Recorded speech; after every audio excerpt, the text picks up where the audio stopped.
just answer it before it gets asked. Darion went up to Birmingham and got evaluated by Dr. Kane on his leg. He's improving, progressing, getting better, and he'll be evaluated week to week, but not going to go tomorrow. So he's out, but they thought he looked good, so he's coming along. So we've got second team we're now playing for the second time. Can we make better adjustments?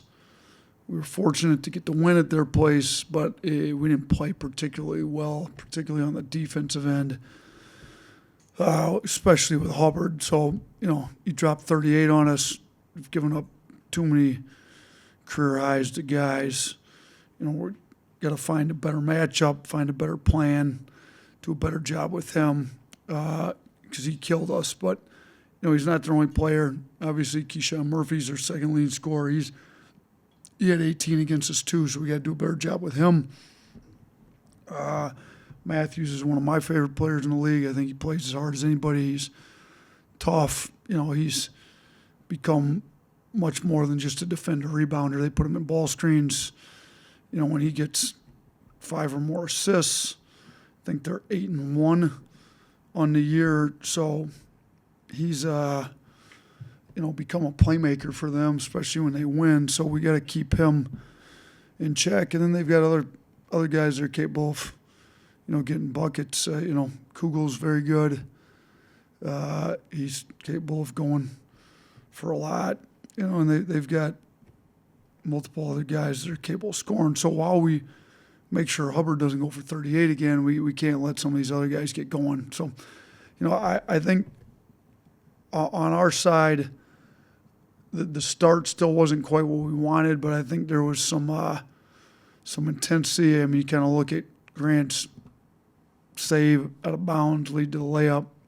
Even though we got a foul, Grant's floor dive early, there was a little bit of a sense of urgency from most of the guys. We got to get it from everybody to start the game out. That maybe I think was lacking in the past. I think their legs were a little more fresh. We practiced shorter. We had a shorter practice today. So planning on their legs being fresh again. We got to be a little bit more locked into the scouting report mentally than maybe we were. But I like where we're at, physically, mentally, emotionally. I think our guys are ready to go. So be a big test. We got 4 games left, 2 home, 2 on the road.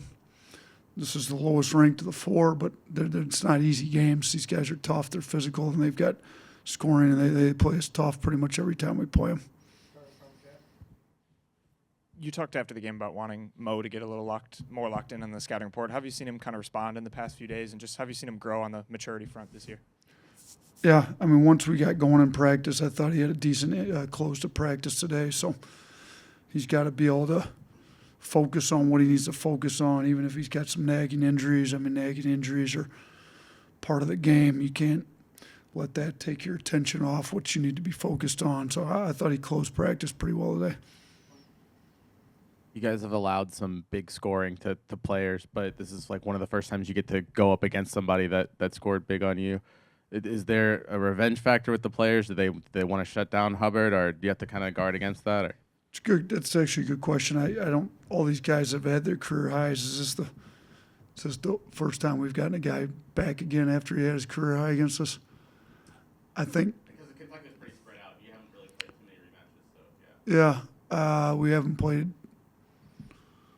Yeah, because we only get 3 teams twice in the SEC, and Auburn's the last game of the year. So this will be the first time we've. I would hope that there's a sense of urgency to not give Hubbard another career high.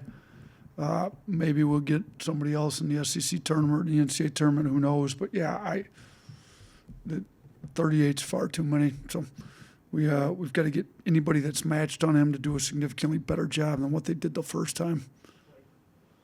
Yeah, kind of going off that, does that change any of your preparation when you're seeing him a second time, knowing that he went for 38 or whatever it was the first time and trying to adjust for that? Yeah, I mean, we can't give him what we gave him the first game. That obviously didn't work very well. So it's going to be some adjustments made. I'm sure they're going to make some adjustments. we did win, so we exploited some stuff they did. I'm sure that we're going to have to make adjustments to their adjustments, as are they. And these times you play them second, particularly when both teams are healthy and have pretty much their same rosters like we'll have. It was a little different with Kentucky, them having so many guys out, and just it was different rosters. This will be the same roster that they had the first time. So it'll can we make better adjustments than them? Are our guys smart enough to make the personnel adjustments and still not let somebody else get off? You can't swing the pendulum so far that make sure, you can always make sure somebody doesn't score. I mean, shoot. Steph Curry, somebody played a triangle and 2 and put 2 guys on him the whole time when he was in college. He didn't score, but the team got drilled. Like, you can always make sure somebody doesn't score, but you can't swing the pendulum that far. You got to make things tougher on him without making it too easy for the rest of the team and some other guys that are more than capable of scoring.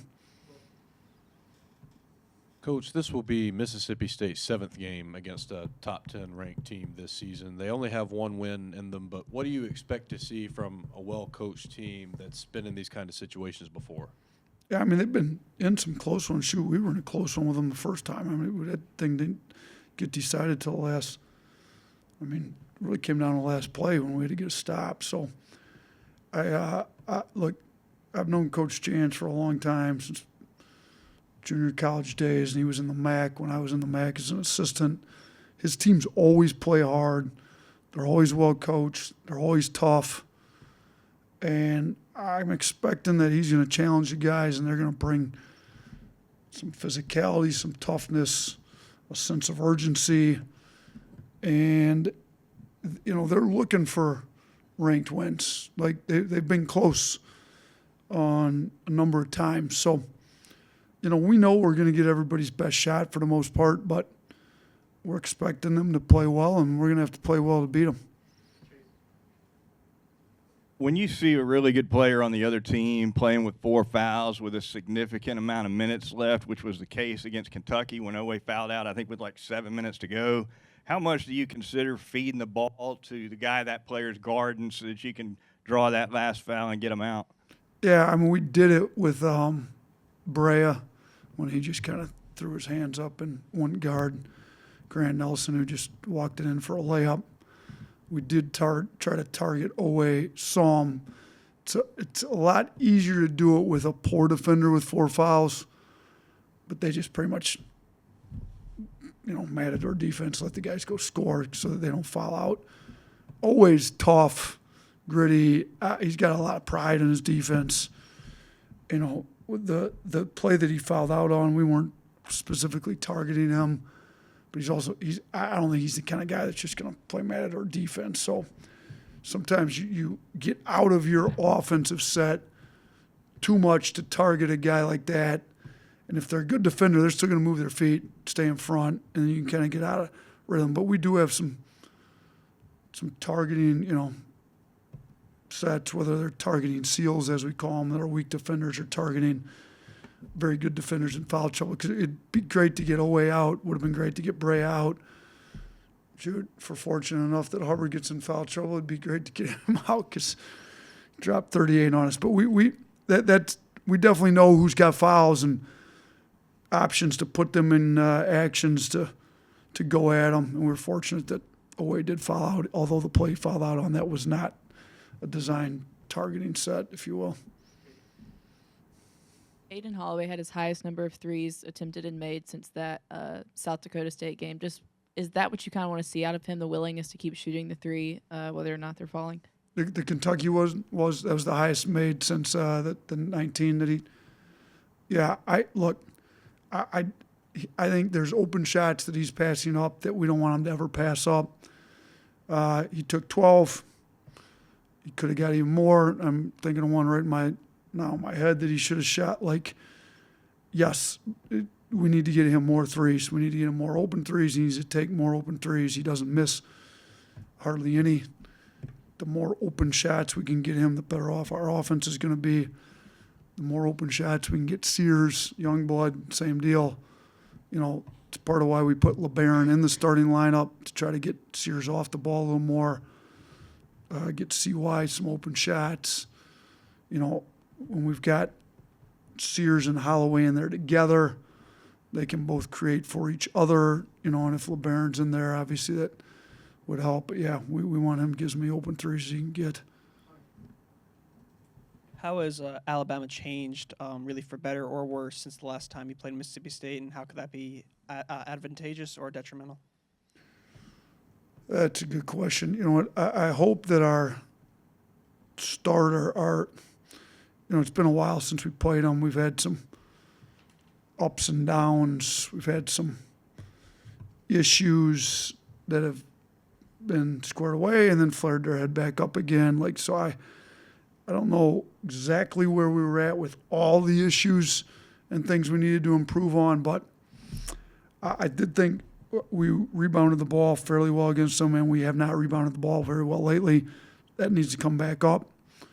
The turnovers we had somewhat under control for a minute there. I think we've had issues here in the last few weeks with turnovers. We got to get that squared away because they will turn you over.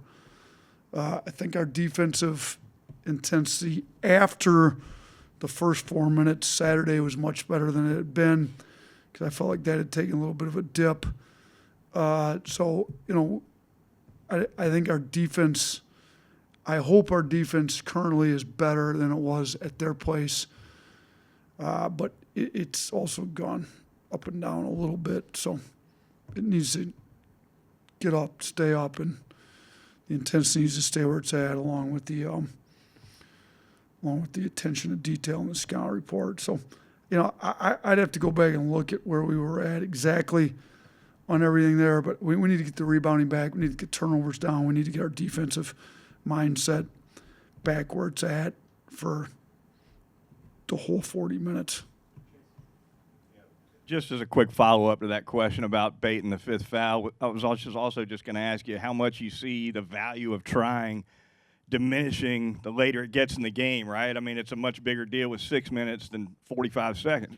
Yeah, true. If you've got a guy with 4 fouls and it's a tie game with under a minute to go, you just need to get the best shot you can. If you've got a guy with 4 fouls and they've got him in the game, 8 minutes to go, 6 minutes to go, and he's one of their better offensive players like Owe, I think was the only player in the league that scored in double digits every single game.